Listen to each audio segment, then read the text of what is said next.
Good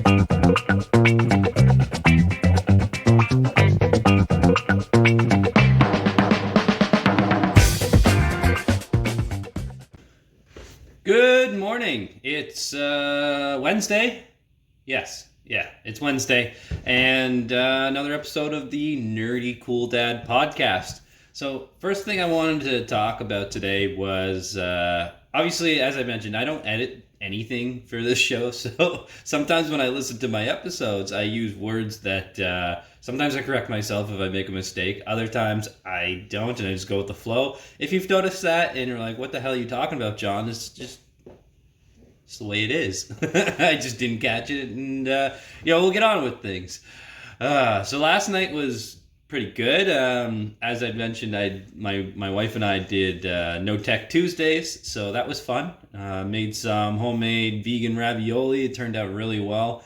As you all know, you have Beyond Meat, and there's another brand called Light Life. They make a ground sausage. It's really good, actually. So I did that with some onions and mushrooms and some sage, and did it all up, and it was really nice. Made the pasta from scratch. I got the stand mixer attachment, which is great. So I'm like a seasoned veteran now, and I actually use what is it, durum wheat semolina. I don't know. Anyways, whatever. It's a different kind of flour. I do have to incorporate a little bit of regular flour in there, not too much, and then water and salt, and that's all it is. You don't need to use eggs or anything. So if you're vegetarian or just don't eat eggs or whatever, this is a great way to do it. And the results were fantastic. So pretty happy with that, and then played some cards. But what I did miss last night is the finale of Schitt's Creek, which I'm upset about. I mean, you got to do what you got to do. I'm sure I'll find time to watch it with my my schedule the way it is right now. So I think that's what I'll be doing tonight, along with whatever, maybe just doing some relaxing, maybe even watch a movie. We'll see. But everyone posting is very sort of bittersweet. Such a fantastic show. I love it. You don't get too many comedy shows that have such characters involved in it and put in such a bizarre environment. And it's been one of my favorite shows for a number of years now, and it'd be sad to see it go. And as I mentioned on a previous podcast, couldn't tell you when, a lot of the great comedy shows that I enjoy are they're all ending now. So I'm looking forward to other shows in the future. If anyone's got any suggestions, feel free to let me know. I'm always looking for a new comedy, and I like things like Schitt's Creek and The Office and Parks and Rec and that sort of humor. I got into obviously Brooklyn Nine-Nine. That's ending as well. But yeah, let me know if you come across something that's fairly new and worth the watch. Actually, one thing a lot of people are doing from home right now, given your social quarantine, is working out from home. Right? I've talked about it a number of times and what I've been into. And it's sort of, some people that don't really have the equipment are sort of resorting to like a prison style workout regimen. And you know what? It goes to show you don't always need huge sets of weights or necessarily a bench or anything of that nature. Your body weight and high repetitions and some sort of schedule actually works pretty well. I mean, I've been doing a burpee system, so I'm doing 50 a day. I want to raise that up to 75 and then get to 100 a day. The only reason I'm not doing 100 a day right now is it's just time consuming. When I was doing push-ups previously, I could do that anywhere, but with burpees, it's a little bit like, I'm not just going to get up off the couch and start jumping in the air and doing things. It's I'll pull a muscle that way, so I like to do it throughout the work day, and then I've got kind of a schedule going on with it. But it works pretty well. I'm pretty confident I can start doing 15 in a row. I'll be a little gassed by the end of that, but that'll get me to the 75 mark, which I'll probably start next week. I'm not doing it on weekends because just don't really feel like it, and I spend enough time in my office loft area during the week that when the weekend comes, I really don't want to come up here unless I'm entertaining or my daughter wants to go play. So it is what it is. But you know what? I mean, you look back at the old Rocky movies. I think it was Rocky 4.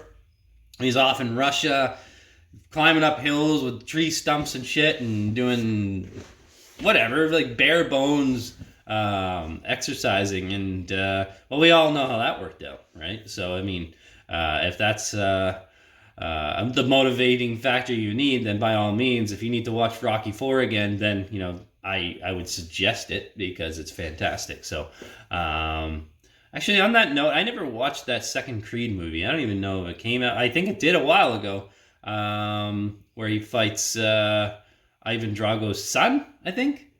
I don't know. Anyways, maybe that's something I'll have to watch. Why the hell not? I'm also thinking of maybe getting a bike, maybe like a mountain bike. I know there's trails, where I live, and yeah, I think maybe I'll get a mountain bike. I think that would be a good idea. Get some exercise. I do like biking. I like it a hell of a lot more than running. Running is like, to me, I fucking hate running. Anyone that played sports with me growing up would know that I'm just a horrible long distance runner. I can hold my own on a short distances, but yeah, I just hate long distance running. So it's never changed for me personally, and it's just the way it is. I was always that guy at the back of the line, like, John, move your ass, and fuck. I was not. That was not me. But hey, you know what? I became a goalie anyways playing soccer, so it didn't really matter. Short distances and quick bursts of energy is all I really needed. So it all worked out in the end. I want to get into politics a bit. Believe it or not, I mean, I've been kind of talking about it a bit every day. I try not to focus too much on it, but I mean, it's just so hard to avoid. And what I really don't understand is why the Democrats have elected, or they haven't elected yet, nothing's official, but it looks like Joe Biden would be the front runner, and I just don't get it. Whether you liked him in the past or whatnot is your choice. And if you still like him, then great. I'm sure he's a nice guy, but you're up against Donald Trump, who has shit the bed so badly with this coronavirus stuff, and are you really going to give him a candidate that's not going to bury him? Like, you think Joe Biden, the guy, like, I know he's got some, apparently a speech impediment or something that I don't really even know. Some people are claiming that he has dementia, but he's not, he's really, as sad as it sounds, given the state of everything, I think he loses to Trump. And that's, like, ridiculous when you consider what's at stake, what's happened to this point. And that just goes to show you, like, politics make no sense sometimes. I mean, I think a half-wit monkey could tell you that Joe Biden would probably lose this race, and it's gonna get really what's the word I'm looking for? Yeah, there's going to be a lot of low blows, and it's going to not be a clean election by any means. Not that you would expect one from Donald Trump, but I don't know. That's a bad choice. You're really, really not using your head there. Some people are saying that Cuomo should be elected as the Democratic candidate, or throwing his name into the race. I think he'd do really well, and he's already got that friction with Trump, and that is already kind of set in stone, and it makes sense. I honestly, if the Democrats, anyways, if they go along with pushing Joe Biden, that's just the stupidest thing I can think of. It's kind of like in Ontario a couple of years ago when we elected Doug Ford. He was going up against like no competition, basically. Like, he was writing his ticket. Like, if there was ever a time that he was going to win an election, given his background, his family name, all that, it was going to be during the last provincial election in Ontario. All due respect, he's actually impressed me and done a pretty good job over this whole crisis. So kudos to him. I don't think he was going to do necessarily a bad job. He's kind of an asshole. And it is what it is. And he's not the most appealing person. If you're a liberal voter, well, then you probably hate his guts. But outside of that, I mean, there's these political landscapes, so sometimes it's just so obvious what's going to happen, and if you just put like someone with some sort of credibility that people are going to have some confidence in, they'll probably win. And then parties put all these resources into pushing a candidate that makes no sense. He's not going to win, I can tell you right now. It's such a sad state of affairs, but let's hope clearer minds prevail. And again, this is just my opinion. You can tell me to fuck off all you want. I mean, or not listen to me. That's completely up to you. But this is my gut feeling. And honestly, I haven't been wrong about this sort of stuff very much in the past. And not to sound egotistical or anything like that, but I'm pretty good at figuring out political landscapes. I literally in the last decade, I can't think of a time I've been wrong. And this is just how I feel, and I'm sure a lot of people would agree with me on that front. And that's kind of my political talk for the day. Even though I'm not American, it doesn't really even matter. I mean, it does matter. I mean, look what's going on. You got a president there that's just dealing with absolute chaos right now based on the stupid decisions he's made. He's got states bidding against each other for medical equipment so that people don't die. I mean, this is the state of things right now. So it's pretty messed up, but that's life for you right now. Good times, everyone. One thing I've been watching the numbers for coronavirus. I mean, I think most people are. I'm looking at your total cases, which the U.S. is over 400,000. I expect them to be over 500,000 by the end of the week. And you look at the death tolls and new cases, all that sort of stuff. What I haven't really paid too much attention to is some of the other stats around total tests being done for a country and the test per million population, right? And when you look at those numbers, it really tells a different tale. For example, you look at the United States. Yes, they have 400,000 cases confirmed. They've done a total of according to my research, over 2 million tests. So I don't think it's out of the realm of possibility. They're going to get more than 1 million people that test positive. And if you think about the percentage of people that are dying from it, it's about 5%. So I mean, you do the math. That's a lot of people. So we'll see what happens. No one wants to see these numbers rise, but obviously data is data, and I'm going to interpret it the way I want. When you look at the test per million population, as I was mentioning earlier, I'm just looking at my screen over here. They got 6,291 tests per million population, and to give you an idea, Canada's got 9,223. Switzerland's really testing the shit out of people. I mean, they got like almost 20,000 tests per mil. So that's pretty interesting looking at these additional numbers. And then actually on Canada, on that front, just goes to show you how behind they are on getting the test results. They've administered almost 350,000 tests, and they're only registering 17,000 cases. That's actually quite terrifying, considering how behind the Canadian government is, or the health system, in actually getting results for these tests. So expect Canada to really go up there, which is kind of scary, but that's the reality of what we're living in right now. If that doesn't make you want to stay home, then I don't really know what will.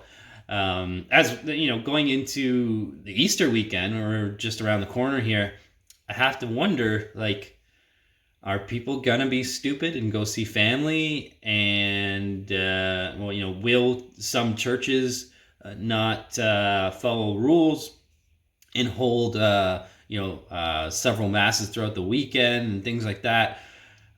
I'm going to go with yes, because I just think people are stupid. Not everyone, of course, but time and time again, I've seen some pretty ridiculous things, and especially now that the kids are back on like a virtual learning sort of thing, they're going to see it as a long weekend. Oh, they had all this freedom. Now we don't have the freedom we had, and now we have it again. We're going to do something. And like, honestly, I don't even know how people. I don't know. I was going to say, I don't know how people lose track of their kids when they're teenagers and things like that, but I can think of all sorts of scenarios, people working night shifts and that sort, especially nurses who have kids. No one's there to do anything and make sure they're home unless you're going to put an anklet tracking device on them or whatever, like they're on probation. Another story altogether. But remember what I was talking about last weekend, this giant house party in Brampton with like 1,500 people. Like, obviously some people just are idiots. I don't know. What can you do, right? So we'll see how things go. Outside of that, I think I'm gonna have a pretty quiet weekend. We'll see. It would be nice to kind of, weirdly enough, have a long weekend, even though we have all this time. But as mentioned, I do work full time, so it's still a long weekend for me. So maybe I'll get that bike I was talking about and go for a spin. We'll see. One thing I was actually thinking about was pets. So what are your pets gonna do when life goes back to normal, right? Are they gonna be depressed?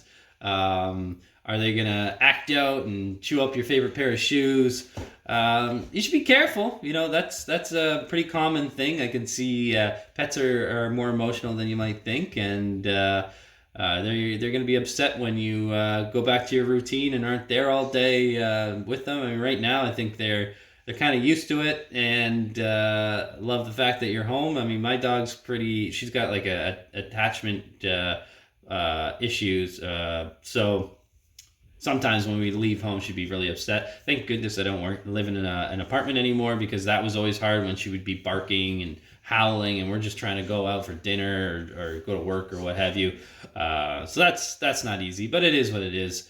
And that's more or less my show today. I'm going to keep some content for tomorrow, of course, and I'm hoping to have a special guest this week, so stay tuned for that. Maybe I'm thinking Friday, Saturday, I don't really know. We'll see how the weekend pans out, and make sure that you subscribe to my channel. So there should be a button maybe here, I don't know. Subscribe, and the more I need 100 subscribers on my YouTube channel, so please make sure you do that. If I get 100, I can fix my URL so it actually says Nerdy Cool Dad, and that's a big milestone for me. So let's get on it. Don't be lazy, and stay the fuck home.